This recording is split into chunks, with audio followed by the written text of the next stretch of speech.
তো এই পৃথিবীতে ভালো খারাপ বলে কিছুই হয় না। তুমি যার মন রাখতে পারবে তার কাছে ভালো, আর যার মন রাখতে পারবে না তার কাছেই খারাপ। তাই সেই স্বামী হোক, সন্তান হোক, পিতা মাতা যেই হোক না কেন, এটাই বাস্তব, এটাই সত্য। হ্যালো এভরিওয়ান, আসসালামু আলাইকুম। কেমন আছেন সবাই?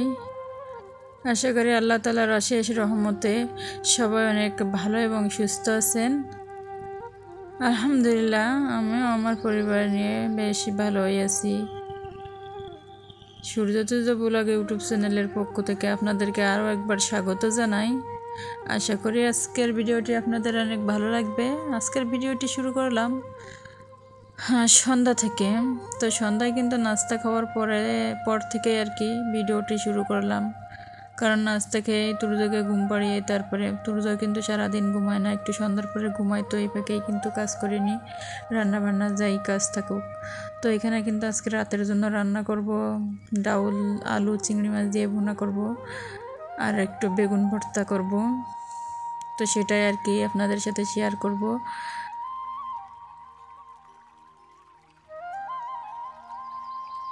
আর কি কি কাজ করব এগুলো আপনাদের কাছে আর কি শেয়ার করব। ভিডিওটি দেখতে থাকুন না টেনে।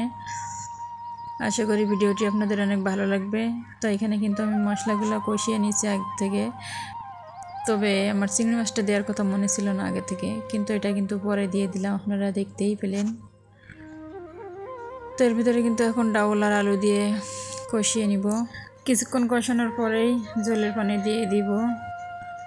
মশলাটা যত কষানো হবে তরকারিটার স্বাদ ততই হবে, মানে মশলা যত কষাবেন তরকারির স্বাদ ততই বাড়বে। তো এখানে কিন্তু আমার ডাউলটা একবারে কষিয়ে নিয়ে এর ভিতরে পানি দিয়ে দিছি। তো এটা কিন্তু ডিম দিয়ে রান্না করলেও অনেক মজা হয়। তো মানে চিংড়ি মাছ দিয়ে রান্না করলে আর কি, চিংড়ি মাছটা তো সবাই পছন্দ করে, আর এটা আমার সূর্যর বেশি পছন্দ, সূর্যর আর বাবার। তো যাই হোক, এখানে আমি পানি দিয়ে দিছি ডাউল ফোটার জন্য। অন্য চুলোয় দেখেন বেগুন ভর্তা বানানোর জন্য বেগুন আর টমেটো দিয়ে দিছি, কাঁচামরিচ দিয়ে দিছি। এগুলা মানে আর কি কী হবে, ভাজি ভর্তা। যাই হোক, এর ভিতরে কিছু রসুন দিয়ে দিলাম, এগুলো ভাজা হবে বেগুনের সাথে। রসুনটাও একসঙ্গে মানে আর কি ভেজে নিব। কাঁচামরিচ দিয়ে ভর্তা হবে আজকে। আর লাস্টে যদি একটা শুকনো মরিচ দিয়ে দিলাম, মরিচটা আপনাদের পছন্দ মতো দিবেন। তো ভর্তায় কিন্তু একটু ঝাল বেশি হলে ভর্তাটা খেতে মজা লাগে। তো এখানে কিন্তু টমেটোটা হয়ে গিয়েছে, টমেটোটা উঠিয়ে নিয়ে এখানে খালি শুধু রসুন আর বেগুন আছে, কারণ রসুনটা একটু শক্ত আর বেগুনটা হইতে একটু সময় লাগে, মানে আর কি বাঁচতে সময় লাগতেছে, এই জন্য আর কি। তো যাই হোক, হয়েও গিয়েছে, দুটো উঠিয়ে নিলাম। উঠিয়ে নিয়ে এদিক দিয়ে মানে ডাউলটা আর কি হয়ে গেছে। অন্য চুলায় কিন্তু ভাতটাও আগে রান্না করে নিয়েছি। তো এখন কিন্তু আমি মানে রাতে টুকিটাকি কিছু কাজ আর কি গুছিয়ে রাখবো, যেগুলো আর কি করলে দিনের বেলা একটু আরাম করে কাটানো যায়, বাচ্চাকে সময় দেওয়া যায়। তো সেগুলো আর কি আপনাদের সাথে শেয়ার করব আজকের ভিডিওতে।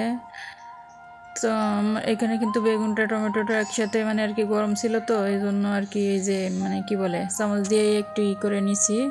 তো এখানে কিন্তু পেঁয়াজ দেওয়ার কথা মনে ছিল না, তো পেঁয়াজটা কিন্তু ভেজে নিয়েছি পরে। তার বিয়ের ভিতরে কিন্তু বেগুন টমেটোটা দিয়ে দিব একটু কিছুক্ষণ, মানে আর কি পেঁয়াজের সাথে মিশিয়ে নিয়ে পরে ধনেপাতা দিয়ে দেবো। ভর্তা এটাকে বলে কি, ভর্তা যেমন তেমন ভাজি, ভর্তা ভাজি, যাই হোক। তো একটু ভর্তা হইলে কিন্তু যাই ভর্তা হোক না কেন, কিন্তু আমার আলু ভর্তাটা খুব পছন্দ না, ভালো লাগে না। তবে সব থেকে বেগুন ভর্তাটা অনেক প্রিয় আমার। তো যাই হোক,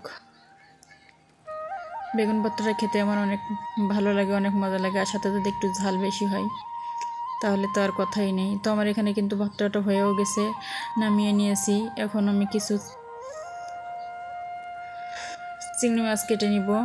তো চিংড়ি মাছগুলো কিন্তু যদি কেটে নিই তাহলে কিন্তু সকালে আর কি মানে চিংড়ি মাছ কাটার কোনো প্যারা থাকবে না। চিংড়ি মাছটা তো আমাদের বাড়ি থেকে, গ্রাম থেকে নিয়ে আসে, আমাদের গ্রামে ঘের আছে, ওখান থেকে আমাদের সব মাছ নিয়ে আসে। তো চিংড়ি মাছটাও আনছিল, তো ফ্রিজে আর কি রাখছিলাম। তো মানে আর কি কাটার সময় পাচ্ছি না, তো ভাবলাম আজকে কি আমি সন্ধ্যার পরে বেশিরভাগ দিনের কাজ করে রাখি, কারণ আমার তুর্য সারাদিনে ঘুমায় না, একটু মানে সন্ধ্যার পরেই 5টা-6টার দিকে একটু ঘুমাই, এতে 2-2.5 ঘন্টা বা 3 ঘন্টা একটানা ঘুমিয়ে থাকে। এর ভিতরে আমি সমস্ত কাজ করে নিতে পারি।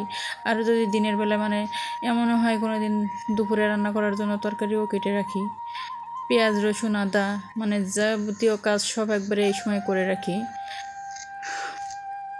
তাহলে সকালে একটু রিল্যাক্সে থাকা যায়, নিজেও রিল্যাক্সে থাকতে পারি, বাচ্চাকেও একটু সময় দিতে পারি। তো আপনারা যারা বাচ্চার মায়েরা আছেন তারা চাইলে কিন্তু এভাবে করতে পারেন। যদি বাচ্চারা ঘুমায় মানে যেটুক সময় ঘুমায় ওইটুক সময় তাড়াহুড়া করে কাজ করে নিলে তাহলে দিনের বেলায় নিজে একটু রিল্যাক্সে থাকা যায়। আর সারাদিন শুধু বাচ্চার পিছনে, সংসার স্বামী সন্তানের পিছনে সময় দিতে দিতে মাঝে মাঝে নিজের জন্য সময় পাওয়া যায় না। তো এভাবে কিন্তু কাজ করে নিজের জন্য নিজেকে একটু সময় বের করে নিতে হয়। তো এভাবে বুদ্ধি করে কাজ করে বিধায় নিজে একটু মানে আর কি স্বস্তিতে থাকা যায়। তো আমার এখানে কিন্তু চিংড়ি মাছগুলো কাটা শেষ হয়ে গেছে। আমি এখানে কিন্তু কেটে ধুয়ে নিয়ে নিছি। এখানে কিছু জিরা, ভাজা জিরা আর কি, যেটা তরকারির মানে লাস্টে দিয়ে দিই। তো এটা কিন্তু আর কি তেলে একটু গুঁড়া করে নিব। তো এটা কিন্তু আমি ব্লেন্ডারে গুঁড়া করবো না, আজকে পাটায় গুঁড়া করবো, কারণ আমার ব্লেন্ডারটা নষ্ট হয়ে গেছে। তো এখানে কিন্তু পাটায় একবারে গুঁড়া করে নিয়েছি। তো আমার জিরাটা কিন্তু মানে ভাজা আর কি বেশি হয়ে গেছিলো, এই জন্য একটু কালো কালো হয়ে গেছে। যাই হোক সমস্যা নেই, ভাজা বেশি হয়ে গেছে, গ্রাইন্ডটা আর কি অনেক বেশি ছুটছে।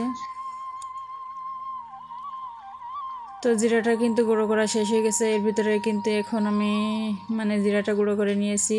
কিচেন ঘরটা পরিষ্কার করব রাতের খাওয়া দাওয়া শেষ করে। তারপরে কিন্তু মানে চুলার পাশটা পরিষ্কার করে রাতের খাওয়া দাওয়া শেষ করে মানে কিচেনে কিছু থালা বাসন জমা ছিল সেইগুলো আর কি ধুয়ে নিব। তো এইগুলো করলে কিন্তু তেলা পোকার মানে হাত থেকে বাঁচা যায়। যে কিচেন সবসময় কিচেনের বেসিন পরিষ্কার করে রাখলে, কিচেন পরিষ্কার করে রাখলে, চুলার পাশ পরিষ্কার করে রাখলে, মাঝে মানে গত বছর রমজান মাসে আমার বাসায় এত তেলাপোকা ছিল। যাই হোক পরিষ্কার পরিচ্ছন্নতা করে রাখার কারণেই হয়তো তেলাপোকা গেছে, আর তেলাপোকার ঔষধ দেওয়ার কারণে। যাই হোক কীভাবে কী দিয়ে কী করে গেছে জানি না। তো যাই হোক মানে বেসিনটা পরিষ্কার করে রাখলে কিন্তু মানে তেলাপোকা কোনো পোকামাকড় আর কি বাসা বাঁধতে পারে না, আর সকালের পেড়া থেকে কিছুটা স্বস্তি পাওয়া যায়। তো এতক্ষণ ধরে যে সকল আপু ভাইরা আমার সাথে আছেন, আপনারা যদি একটি লাইক দিতে ভুলে যান, প্লিজ একটি লাইক দিয়ে ভিডিওটি কন্টিনিউ করুন।